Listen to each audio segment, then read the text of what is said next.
This is the Brandon Smith Show. I'm your host, Brandon Smith, and the entire purpose of the show is one singular thing, and that is to help you live a life that much more free from dysfunction. And today's topic, I've got an awesome guest. I'm about to introduce him, so he's kind of our secret hidden guest over here. We're going to talk about how do you intentionally grow? How do you grow and become not only a better leader, but how do you grow your organizations to be growth cultures, places where people will grow and get better and smarter. And so to help us on this journey, I've got my good friend and colleague, Andy Fleming. Andy, thanks for coming on the show. Great to be here, Brandon. Yeah, you and I have known each other for a while. It's we have. Super good to kind of have you on the show. Yeah. So we're going to dive into this topic, but before I get into that, I want to hear a little bit more about your story, but I think it's important that for all the listeners, I set up Andy properly.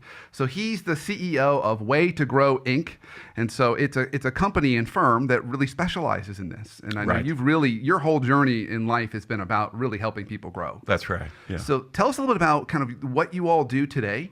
And then I'm curious, I know part of the story, but our listeners don't. Tell us how you got here. How'd you get doing this? Okay. Well, I had a somewhat conventional sort of career trajectory into my sort of mid to late 20s. So I was fortunate enough to go to Yale. I went to Harvard Business School. In between, I worked for a big company. And on a side note, you are the tallest guest I've ever had on the show. Okay. at 6'8". Right. Center for the Yale basketball team in the early 80s. Is that correct? That's right. Yes. I was the Yale basketball team, and then I actually played for a year in Reykjavik, Iceland. Also another hotbed of basketball. I was a player coach for the sports club of Reykjavik, but started a more serious or earnest career in human resources for a big Fortune 500 company. After 3 years, had the bright idea to go to business school, went to Harvard Business School, and was kind of on the fast track at Procter & Gamble. So I was in their brand management track, working on a Cheer laundry detergent product called Cheer Power Pouches, which you've not heard of, other than any story I might have told you in our history. But I'll take you inside of sort of a pivotal day for me, and I'm going to call my boss, let's call her Rhonda, and I was responsible for the packaging for this new product called Cheer Power Pouches, and also responsible for coupons that we're going to drop in the Sunday newspaper. And I had messed up, and I had not gotten the coupon to drop on the appropriate Sunday in the, sort of the scheme of our marketing rollout for this.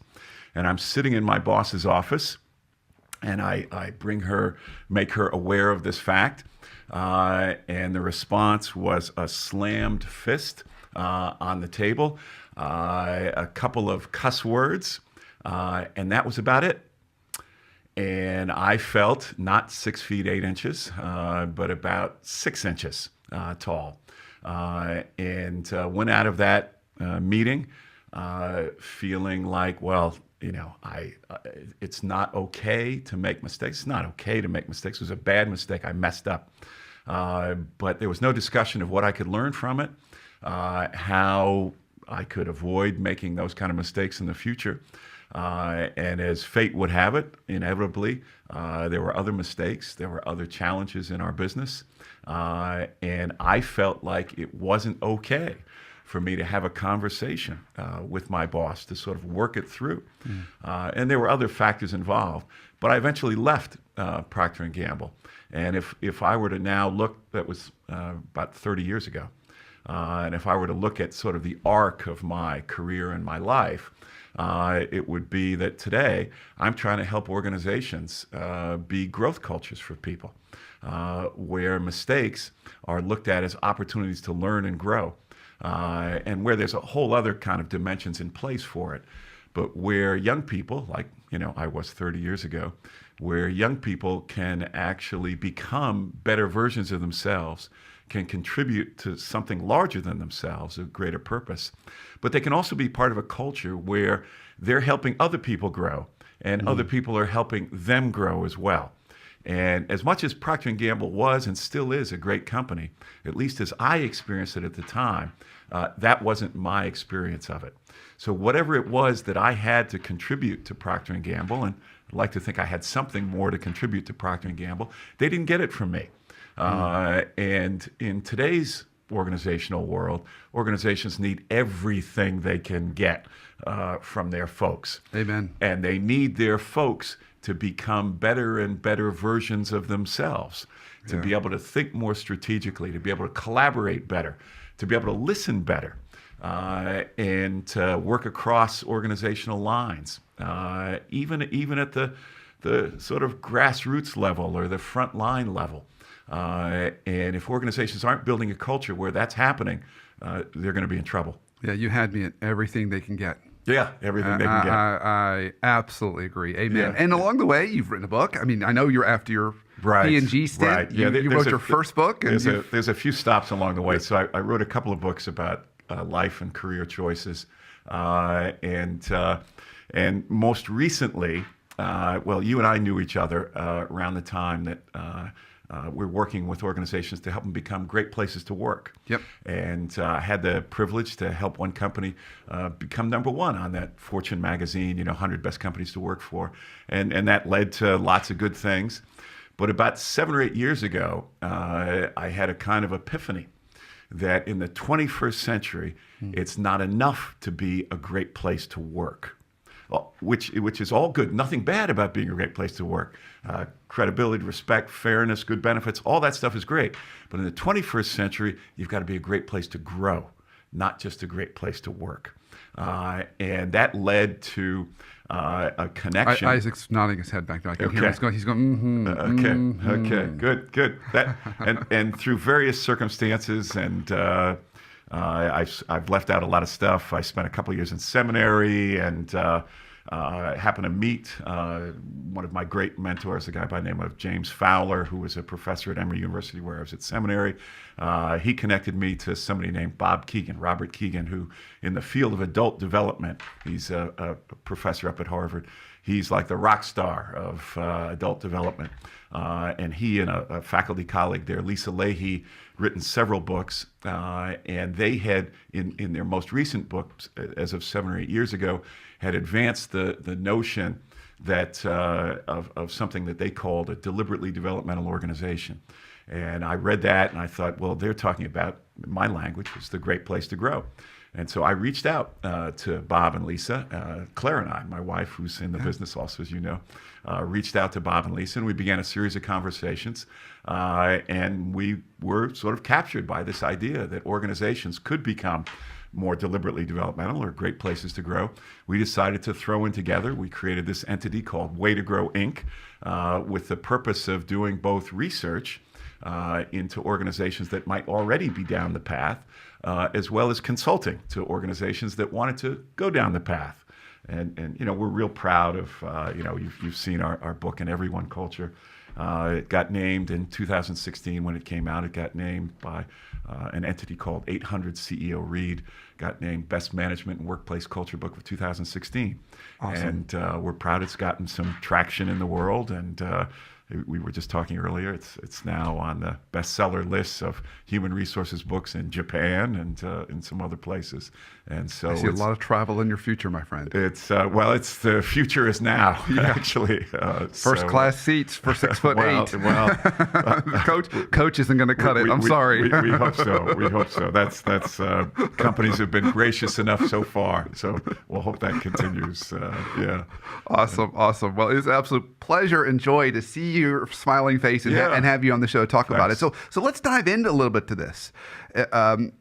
You and I talked a little about this before the show started, and I'd love to start off the topic starting with just the individual listener listening right now. And selfishly, I kind of fall in that boat because I want to learn from you too. So as an individual leader, what are some things that we can be doing to try and intentionally grow ourselves and grow our people? Yeah. So one of the things, just for context setting, let me just say that all of us have had, or I'll say all of us, most of us have been fortunate enough to have had in our experiences what we might call a high growth experience.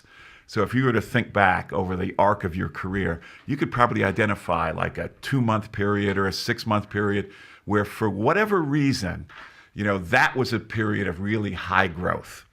And if you were to go back and deconstruct, what were the factors, what were the circumstances that led to that? We do this in workshops and so forth with organizations and people. People will say things like, well, I was thrown into something. I was put into a situation where I was a little bit over my head. So there's a high degree of challenge in those situations. I immediately think of like discomfort and almost feeling sore, like after a workout. That's a good example. You stretched. Stretched outside of your comfort zone. And I can think of a time where I was responsible when I was working inside of an organization. I was responsible for a leadership development program, both the construction of it and then the teaching of it. And I was relatively new to it, and it was a huge stretch for me and a tremendous learning experience. But there's the challenge side of development, and then there's the support side of development.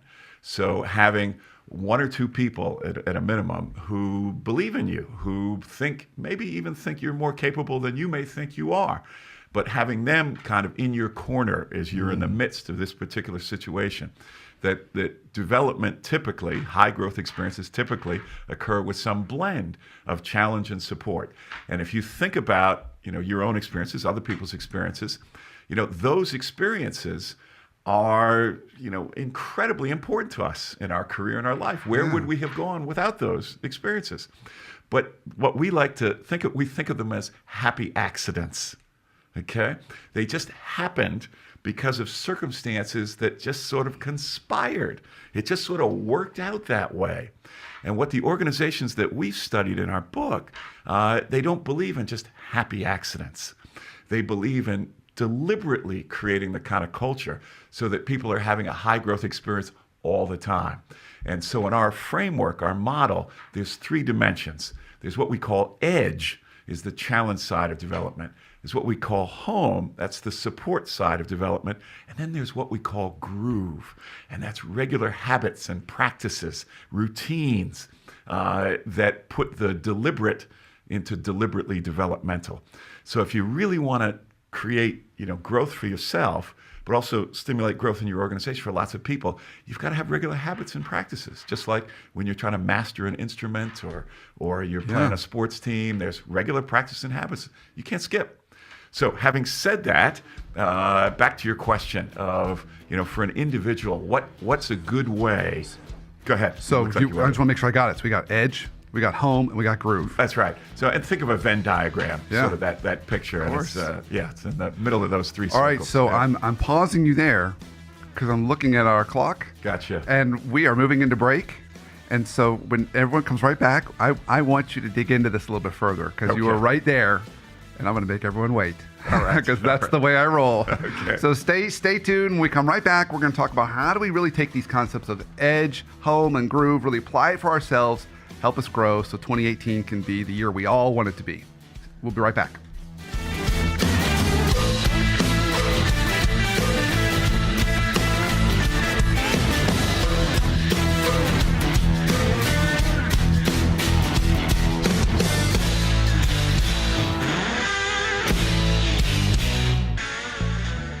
This is Brandon Smith. Happy holidays and Merry Christmas. It is the season of family and hopefully not family dysfunction. And it's also that time of year that if you're anything like me, you're planning for the next year. You're thinking about how can I set next year up to be really, really awesome? Well, I want to help you with that. If you haven't downloaded one of my workbooks on workplace happiness, I'm going to offer a special gift to all my listeners that if you download one of those books, use the promotional code New Year, all one word, New Year, either uppercase or lowercase, and you can receive over 50% off any of my 3 workbooks. So whether you're looking for the right job, you could download that workbook, or the right culture, or the right boss. All of them, the promo code will work. So consider that my gift to you as you get ready for the new year, and let's make this next year, 2018, a great one.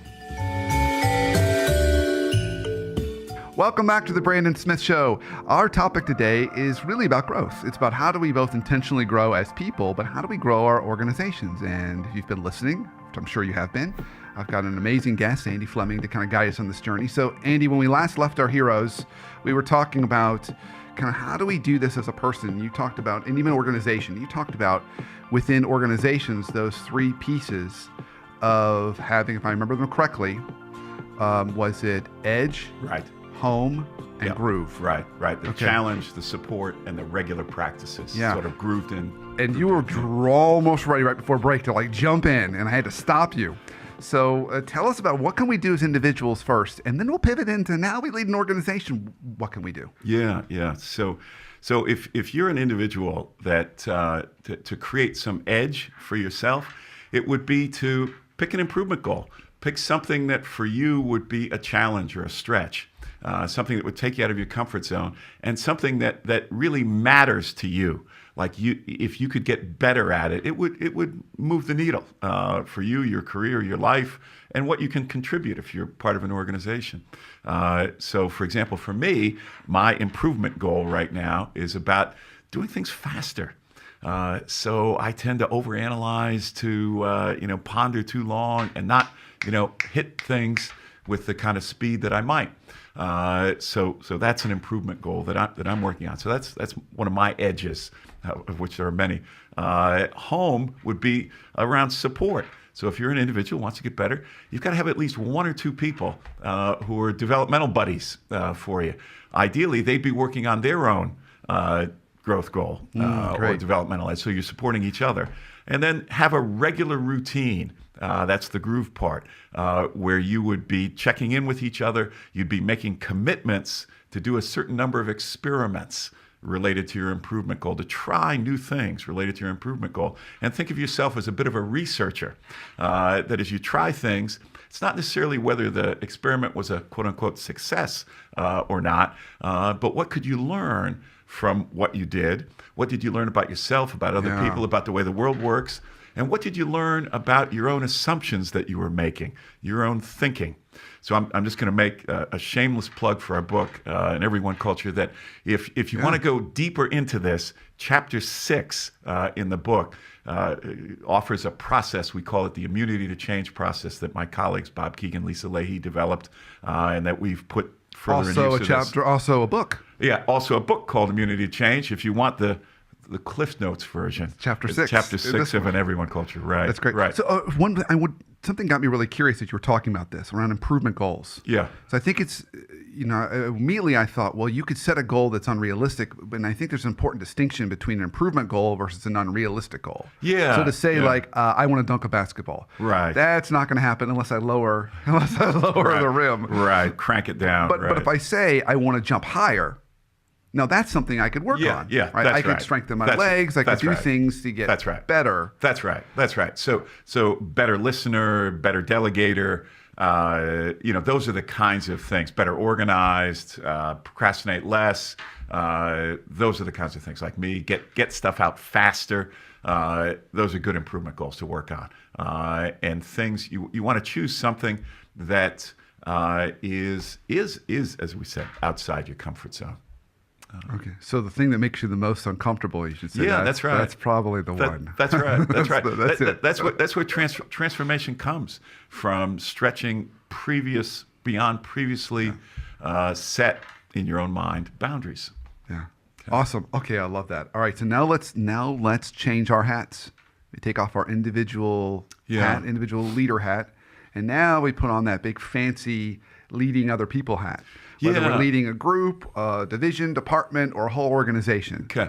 Yeah. Now what? Yeah. So from the standpoint of let's say you're a team leader or unit leader, have some group of people that you lead, looks to you for leadership. The whole concept of edge, home, and groove is something you could apply and get others engaged in applying with you. But here would be one way to sort of enter into it. Would actually be to acknowledge I know you work on dysfunction, is eliminating dysfunction or reducing dysfunction. It would be.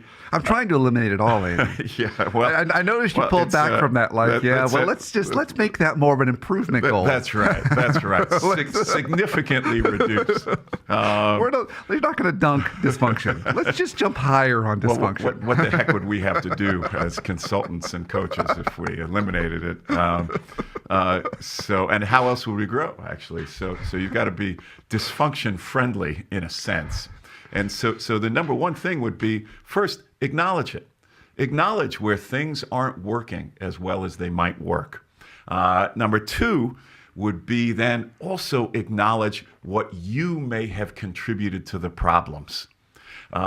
Interestingly, You're speaking vulnerability here, my friend. Absolutely. So one of the subcategories in our model of Edge, Home, and Groove, a subcategory of home is what we call leader vulnerability.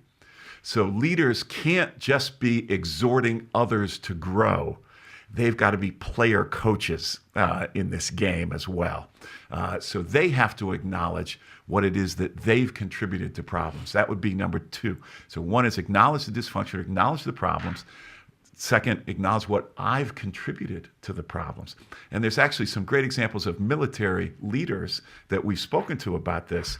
From the Blue Angels, the flight acrobatics team. Yeah. That's actually what they do after every flight, after every demonstration. They get in a room with the 6 pilots, and the boss pilot starts out by saying, this is what I saw out there today. This is what I think we did well. This is what I think we didn't do so well. And here's what I think I contributed to the problems. And it just goes around the table from there. And everybody follows that protocol, which is a kind of groove, if you will. So one, acknowledge the problems or the dysfunction. 2, acknowledge what you may have contributed to it. 3, in addition to going around the table, but if you're the leader, you also want to say, here's what I'm going to work on to try to get better. And then 4, ask for help. Yeah. Ask for feedback. So you're also creating psychological safety in all this. That's one of the subdimensions of home, my friend, is psychological safety, openness, leader vulnerability, psychological safety, acknowledging the contributions of others. Those are dimensions of home. And it's that kind of safety that then enables people to get out on an edge. Yeah. So here's a good story for you. So we did a survey. We have this survey called the Growth Culture Indicator. We did it for a whole school district, and we had scores and scores of schools and offices and so forth in the district. And it's 2:00 in the morning, and I'm looking at these reports. I'm looking at hundreds of reports, and I see elementary schools. For those that don't know Andy, he does his best work at 2:00 in the morning. Yeah. He doesn't necessarily want to be doing his best work at 2:00 in the morning, but he does do his best work at 2:00 in the morning. So 2:00 in the morning, I'm looking at one of these charts, all the elementary schools in this district, and I see one school, the same school, is off the chart, almost off the charts in terms of Edge, Home, and Groove, and I'm just fascinated by it. And because I know I could find out what school that was, I go on their website, and I see, is there anything that would tell me, give me an indication of why this school has such a high score? And I read the principal's note to parents. And the principal's note to parents, if you and I and Bob Keegan and Lisa Leahy and any other developmentalist we could think of had tried to write such a note, they couldn't have done it better than this. The principal writes to the parents saying, we've spent the last 2 years working to build a better nest for our Blue Jays. The Blue Jays is the mascot of the school. There's the Cougars, the Tigers. This happens to be the Blue Jays. So we've been building a better nest for our Blue Jays so that they're able to fly higher, knowing that they've got a secure, safe place to come back to. That's Edge, and that's home. Home, the nest. Edge is the flying higher. And then we've spent the last 2 years also developing new practices for our teachers to be able to do that. That's the Groove idea. And that's what's led to not only their high scores on our survey, but also very high scores relative to other elementary schools in terms of test scores, in terms of attendance, in terms of enrollment. So that kind of thing that we're starting to see, that's very exciting to us. That's incredible. It's great to show that you've got a process and also see data around some of that. But there is that important inflection point that it starts with that leader. Yeah. If she or he's got to say, got to be in the game. I got to acknowledge the fact that I've made mistakes, which feels counterintuitive to them, right? And particularly if they come from functions, at least my experience, come from functions or industries that are very risk management heavy.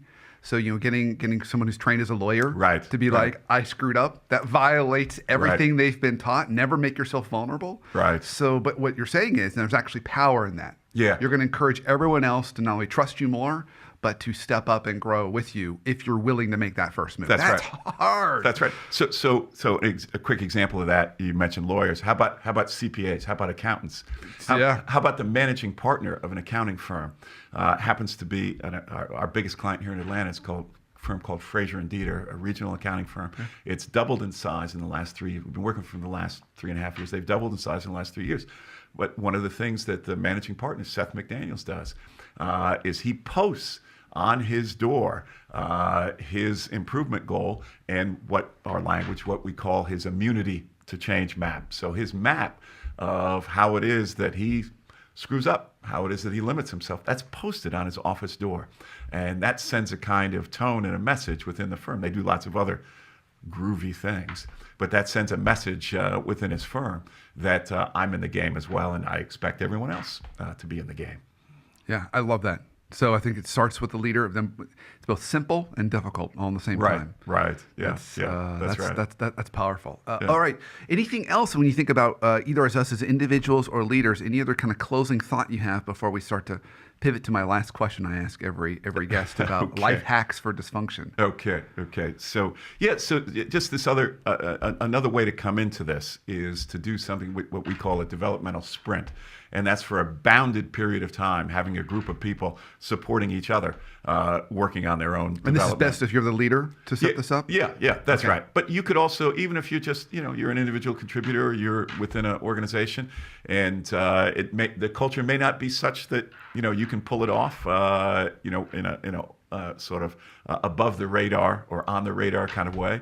But you can find 1 or 2 or 3 folks in your organization where you just commit to be developmental buddies. For like a month or a week or a quarter or something. Yeah, that's exactly right. Typically, it's almost like a little pilot. Yeah, that's exactly right. Yeah. That's great. I had an organization that I worked with a year ago or so, and they had a feedback week. So they had made all their managers, this was the week where we get feedback. Yeah. Give and receive feedback. And everyone loved it so much, they made it feedback month. That's same the kind plan. of idea. Yeah, like, let's all do it. That's right. And then with the hope that people are so excited about, they're like, wow, let's don't make this a week. Let's make it a month, a year. Let's just do it in perpetuity. That's right. Let's make it a groove rather than a little. Right. And groove it for everyone. So our book, and everyone culture, that's the idea. You need people growing at all levels of the organization. Fantastic. Wow. All right. Well, we're getting close, short on time already. Time flies when we're having fun. So I ask every guest this question. If there was one life hack you have for us on how we can make our lives a little less dysfunctional, a little more free from dysfunction, a little bit healthier, either personally or professionally, what life hack would you have for us? Yeah, I go back to one thing I mentioned earlier, is actually acknowledge the dysfunction. Don't run away from it. Lean into it. So would be take one of the ways we talk about it is to make a fearless and searching inventory of ways that, how dysfunction exists right now and potentially every day. There was a commander in the Navy who commanded a flight squadron, who's now the head of the Naval Academy, who said that when he was leading a squadron in one of our conflicts in the last 15 years or so. He was leading a squadron, and in the way the rhythm of it worked, every midnight he started out the meeting with the whole squadron present, acknowledging, here's the mistakes I think I made today. And he said, and that had a galvanizing impact on people owning up to their own mistakes and committing to do better and to help each other do better. So it'd be to start just by acknowledging where their dysfunction may exist and making a commitment to work on it. Fantastic. Thank you for these gifts today, and thank you for the gift of you. I really appreciate it. Great to be with you, Brandon. So if folks listening want to learn more about you, the work you do, and how they can grow, where can they go? I'd point people toward our website at waytogrowinc.com. Just like it sounds. Just like Way to Grow Inc. That's right. And also our Twitter feed at Way to Grow Inc. Would be places they could plug in. Awesome. Okay. Fantastic. Thanks, Brandon. Great. Yeah. So thank you for listening and joining us today. Stay with us as we continue the fight against dysfunction every single week here, 9:30 p.m. Eastern on Sundays. We drop a new show. And of course, you can follow us on Facebook.com/Brandon Smith WPT for Workplace Therapist, or Twitter at the WP Therapist. And of course, If you're watching this, I encourage you to subscribe on iTunes and download the show, The Brandon Smith Show. And until our next show, have a great week and an awesome life.